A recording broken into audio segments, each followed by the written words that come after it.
Namaste. Welcome to part 7 of Upadeṣa-undiyar, the perfection of instruction. Now this is the last part, the last section, verses 23 to 30, where Ramana reveals the ultimate sadhana. So far we started with the typical religious austerities that are performed for material gain, and then rejected that. And then we went into higher and higher levels of realization. And now we're reaching the ultimate stage of self-inquiry, vicāra. And this is the sadhana taught by Ramana to all his intimate students and even to the public. So this is for everyone. It doesn't require any special qualification. Yet, it's the most powerful sadhana because it leads to permanent and complete self-realization. So let's jump right into the verses. Because of the non-existence of another consciousness to know that which exists, the reality, or sat, is consciousness, chit. That consciousness itself is I, the real self. So in other words, there is one consciousness. This is more or less accepted by every school of philosophy. There is one God, one substrate of reality, one Brahman, whatever you want to call it, the Tao or whatever.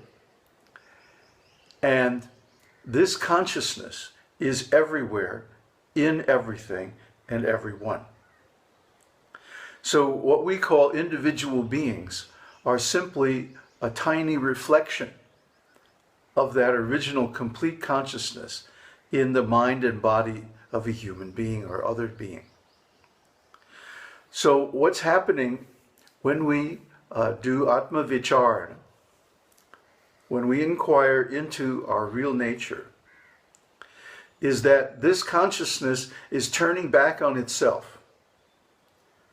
We did a whole series on the secret of the golden flower, which is a Buddhist and Taoist version of a similar technique. But this is the original. This is really the best and the highest version. Believe me, I've been searching my whole life, and this is the best one.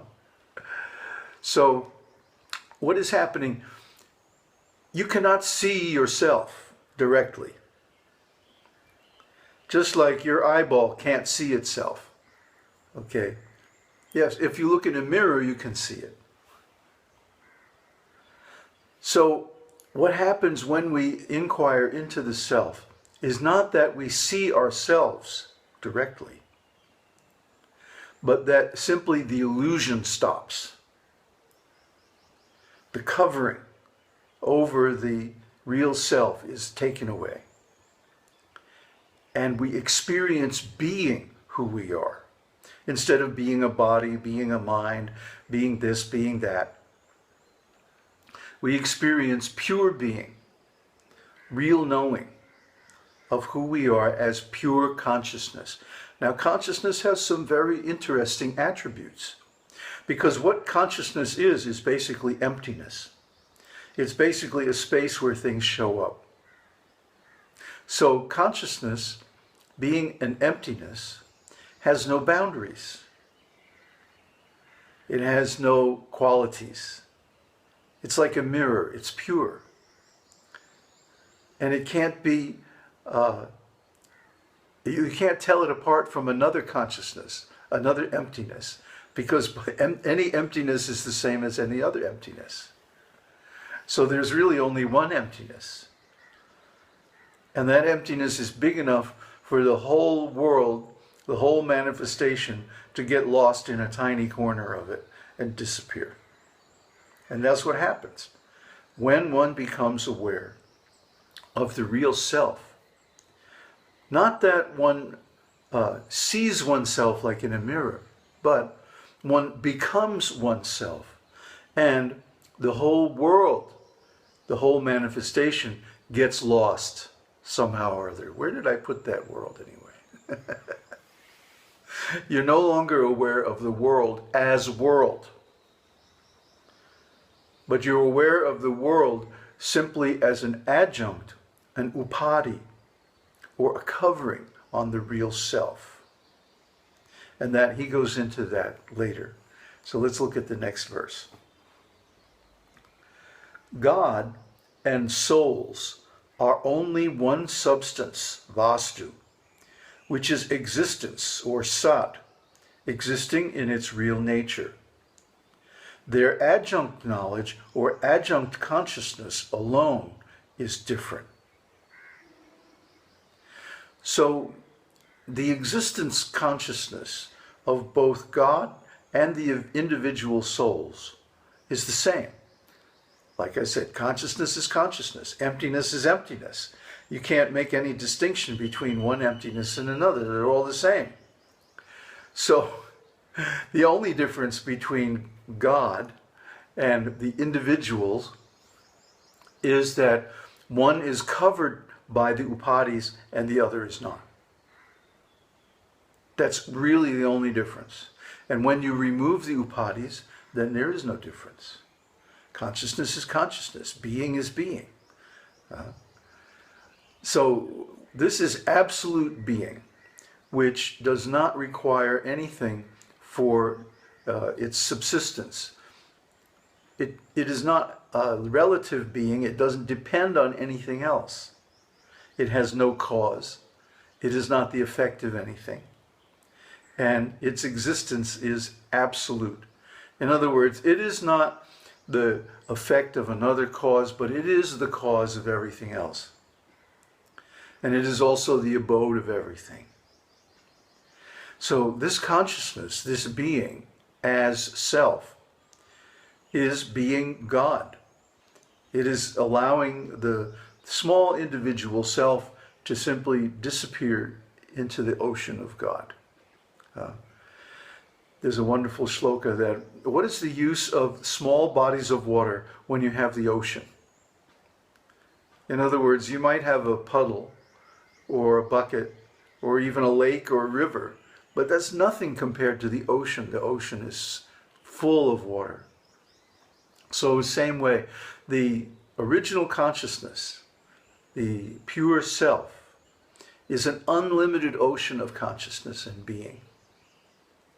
So when we have that, well, what do we need with this small individual consciousness, These little buckets and puddles of water, these little drops of consciousness, when we have the whole ocean. That consciousness is unlimited. It has no beginning or end. So he says here, the upadis of the individual soul are, I am small, I possess little knowledge, I have no power, I'm not realized. These are all upadis. These are all simply coverings on the original consciousness. It's just like if you have, let's say, a huge vista, like a great landscape, a view of the whole world from a high place. And then you have a little dentist's mirror, a little tiny mirror. And you're trying to look at this great view reflected in this little bitty mirror. What are you going to see? Of course, you're only going to see one little tiny part of it at a time.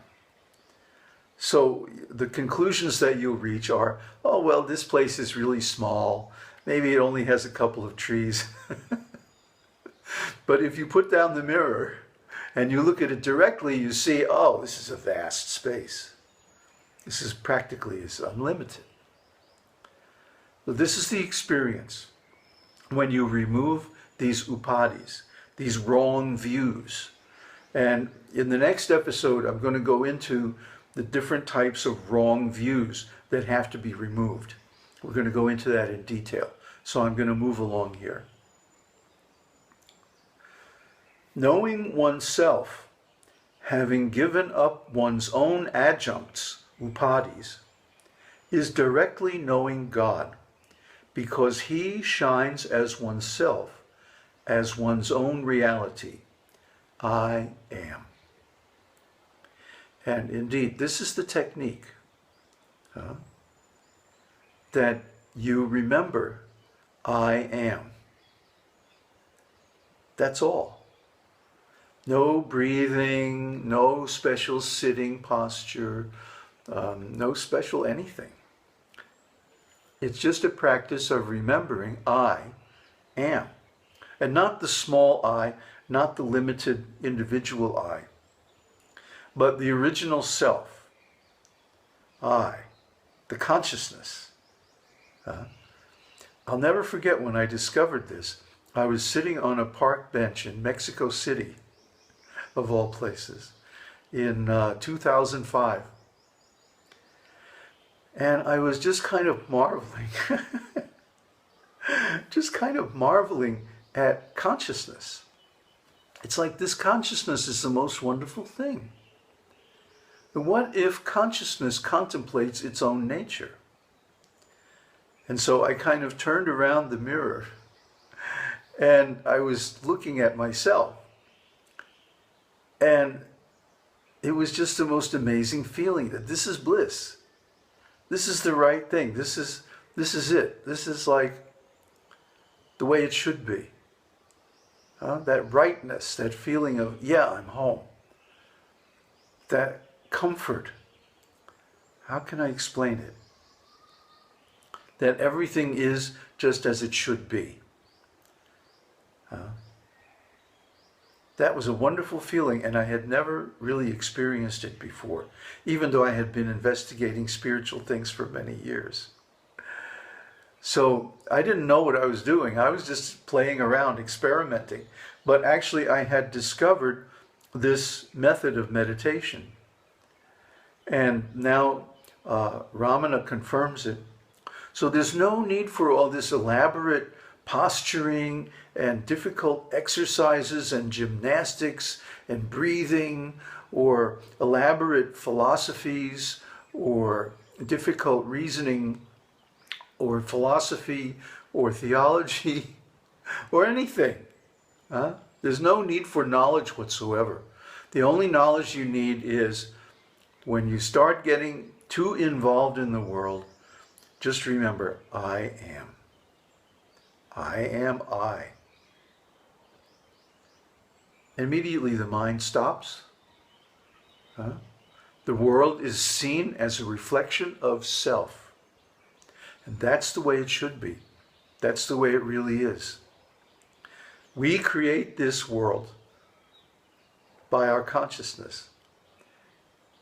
Or if you want to use the word Brahman, that's fine. Brahman, consciousness, is in everything and is everything, because ultimately the world exists only in consciousness. But there's no other place for it to be. Space, time, energy, matter, life, knowledge, existence, all of these are within the context of consciousness. Without consciousness, they wouldn't exist. So therefore, consciousness is the ultimate context, the ultimate meaning of everything. And to realize that is surprisingly easy. All you have to do is remember, I am. I. I am looking at I. Whatever you perceive, whatever you experience is only I.